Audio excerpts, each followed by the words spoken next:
हरिओम, ओमानंद में ओम शांति में ओम ज्ञान में आप सभी दर्शकों का हमारे चैनल पर स्वागत है। आज हम लोग बीएड सेकंड सेमेस्टर के अंतर्गत राष्ट्रीय शिक्षा नीति 1988 का माध्यमिक और प्राथमिक स्तर पर पाठ्यक्रमों के निर्धारण हेतु कैसी गतिविधियां सुनिश्चित की गई थी पाठ्यक्रम के अंतर्गत, उसका अध्ययन करेंगे।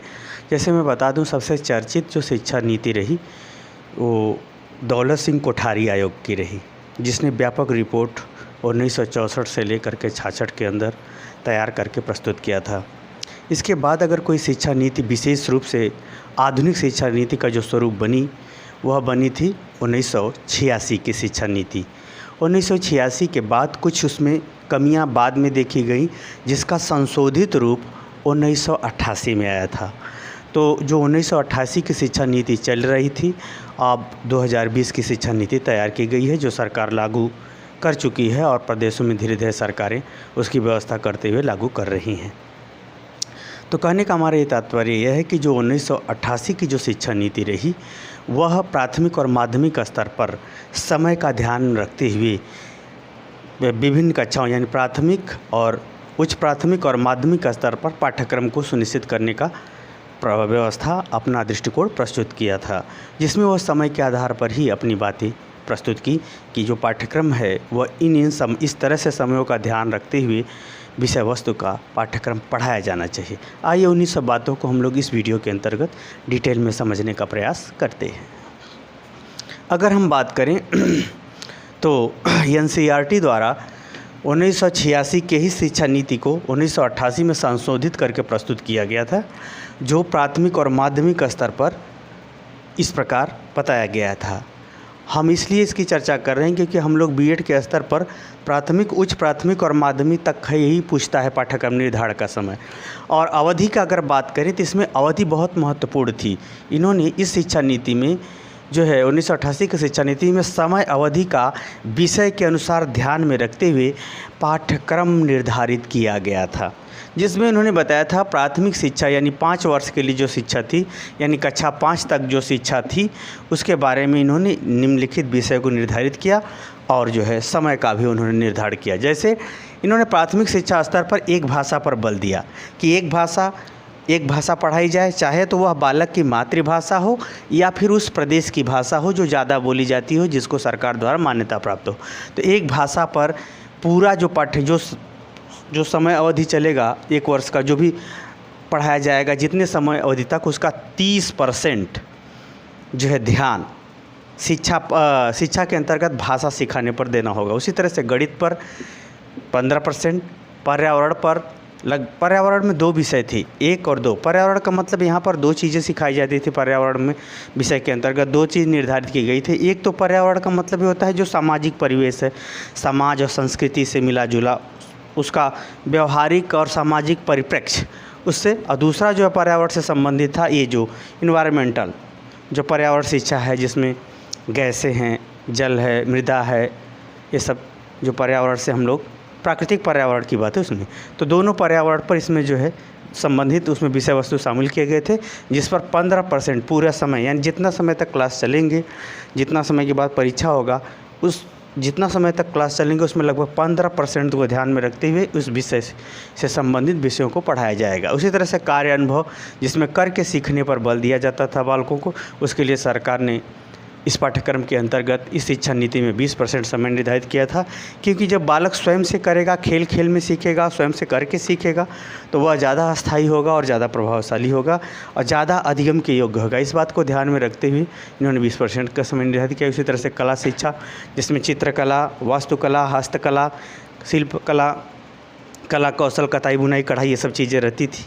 इसमें 10% का समय जो पाठ्यक्रम जो पढ़ाने का अवधि था उसमें 10% निर्धारित किया गया था। उसी तरह से स्वास्थ्य एवं शारीरिक शिक्षा के लिए 10%, जिसके अंतर्गत साफ सफाई, स्वच्छता, रखरखाव, देख रेख, कुपोषण संबंधी इत्यादि गतिविधियाँ, बीमारियाँ संबंधी इत्यादि जानकारियाँ उपलब्ध कराई जाती थी। तो इस प्रकार से समय यानी जितना समय तक वो रहेगा पाठ्यक्रम 1 वर्ष के लिए, उसमें इस प्रकार से समयों का विभाजन करते हुए उसमें विषय वस्तु या कंटेंट शामिल किए जाते थे।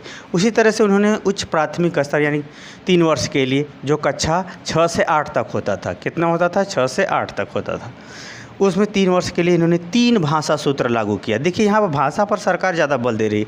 यह 3 भाषा सूत्र 1968 की शिक्षा नीति से लिया गया था। अब बात चला कोठारी सिंह दौलत सिंह कोठारी आयोग जो भाषा का लागू किया था, ये माध्यमिक स्तर पर बस 2 भाषा लागू किया था, जबकि माध्यमिक उच्च यानी 6 से 8 तक 2 भाषा लागू किया था, जबकि माध्यमिक स्तर पर दौलत सिंह कोठारी आयोग ने 3 भाषा लागू किया था। परंतु दौलत सिंह कोठारी आयोग की रिपोर्ट के बाद भी उसमें कुछ संशोधन किए थे जो 1968 में प्रस्तुत किए थे। 1968 में 3 भाषा सूत्र जो लागू किया गया था उच्च प्राथमिक स्तर यानी 6 से 8 के लिए, वही इस शिक्षा नीति में भी स्वीकार कर लिया गया, जिसमें एक मातृभाषा या प्रादेशिक भाषा होती थी, एक दूसरा हिंदी, तीसरा अंग्रेजी, या फिर इसके अलावा इसमें से कोई अगर बदलना चाहता था तो वैकल्पिक विषय के रूप में कोई शास्त्रीय भाषा ले सकता था। यानी हिंदी राष्ट्रभाषा, एक अंग्रेजी और तीसरा था प्रादेशिक भाषा या मातृभाषा। अगर हिंदी या मातृभाषा भी है तो उसके बाद वह वैकल्पिक रूप में कोई शास्त्रीय भाषा ले सकता है, वह शास्त्रीय भाषा ले सकता है। जैसे हम लोगों की क्या है, हिंदी राष्ट्रभाषा भी है, हिंदी मातृभाषा भी है, हिंदी प्रादेशिक भाषा है।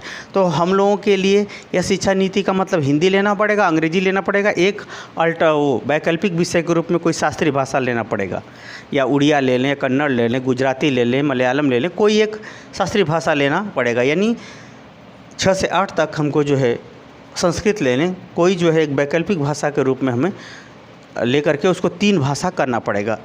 तो इस 3 भाषा का जो है प्रावधान उच्च प्राथमिक स्तर पर यह शिक्षा नीति यानी 1988 जो तैयार की गई एनसीईआरटी द्वारा उसमें प्रावधान किया गया। उसी तरह से गणित में 12% का समय निर्धारित किया गया, विज्ञान में 12, सामाजिक विज्ञान इसमें सामाजिक विज्ञान एक विषय बढ़ा। ध्यान रखिएगा इसमें, बस यही याद करना, ये सब पूरा याद कर लेंगे, वैसे सामाजिक विज्ञान याद कर लीजिए बस। 12% का समय, कार्य अनुभव जिसमें करके सीखने पर बल दिया जाए 12%, उसके बाद कला शिक्षा पर 10%, स्वास्थ्य एवं शारीरिक शिक्षा पर 10%। बस इस प्रकार से यह जो है कक्षा 6 से 8 के लिए पाठ्यक्रम का निर्धारण किया गया, समय को ध्यान में रखते हुए। उसी तरह से अगर माध्यमिक स्तर की बात करें जो 2 वर्ष के लिए पाठ्यक्रम था, जिसको हम साधारण रूप से कक्षा 9 और 10 के लिए कह सकते हैं, होता ही है, कह सकते क्या है। तो उसमें जो है 3 भाषा सूत्र यानी भाषा पर विशेष बल दिया, 30% समय निर्धारित किया गया जब तक शिक्षा का समय चलता है। उसमें जो गणित 13%, विज्ञान 13%, सामाजिक विज्ञान 13% समय का निर्धारित किया गया, और कार्य अनुभव 13%, कला शिक्षा 9%, स्वास्थ्य एवं शारीरिक शिक्षा पर 9%। इस प्रकार से समय का विभाजित करते हुए पाठ्यक्रमों का रूपरेखा 1 वर्ष के लिए निर्धारित किया गया। समय का यानी 1 वर्ष में जो भी समय हमारा शिक्षण का चलता है उसमें समय का इस प्रकार से विभाजित करते हुए पाठ्यक्रम को सुनिश्चित किया गया। इस प्रकार से यही चल रहा था। अब 2019-20 की जो शिक्षा नीति है इसमें जो है अभी उसका पूरा डिटेल आए, अभी तक तो बस वो सेक्शन डिटेल हुआ है, विषय का भी थोड़ा डिटेल में अगर आ जाए तो फिर उसको हम डिटेल में आपको पढ़ाने का प्रयास करेंगे। जिस तरह से विषय के रूप में आया है, अगर जब ऐसे डिटेल में कहीं कुछ मैटर मिलेगा तो फिर नई शिक्षा नीति 2020 को भी हम आपके समक्ष वीडियो के रूप में प्रस्तुत करने का प्रयास करेंगे। तो मुझे उम्मीद है कि आप समझ गए होंगे कि जो राष्ट्रीय शिक्षा नीति 1988 थी, जो एनसीईआरटी द्वारा चल रही थी अभी तक, जो एनसीएफ 2005 है, जो एनसीईएफ 2005 है, ख़ास तौर से वो जो है शिक्षा के बोझ को हल्का करने के संदर्भ में था, और बाकी जो है सब 2019 तक 20 तक जो प्रारूप था वह सब 1988 का ही शिक्षा नीति का संशोधित रूप है। हालांकि जो मान्यता है सबसे ज़्यादा 1986 की ही शिक्षा नीति का है, क्योंकि 1986 का ये संशोधित रूप है। ये क्या है? संशोधित रूप है, या ये कहिए कि थोड़ा और व्यवस्थित विकसित रूप है। इसीलिए राष्ट्रीय शिक्षा नीति 1986 का ही एक विकसित रूप है, संशोधित रूप है। ये जो है 1988 वही अब तक चल रही थी। अब 2020 के बाद नई शिक्षा नीति सरकार लागू की है, अब उसको देखते हैं। मीडिया मैटर मिलेगा तो उसको डिटेल में समझाने का प्रयास करेंगे। मुझे उम्मीद है कि मेरे द्वारा समझाया वो आप समझ गए होंगे। समझ गए तो कमेंट बॉक्स में ज़रूर बताइए। साथ ही मेरे चैनल को लाइक शेयर सब्सक्राइब कीजिए। हरिओम।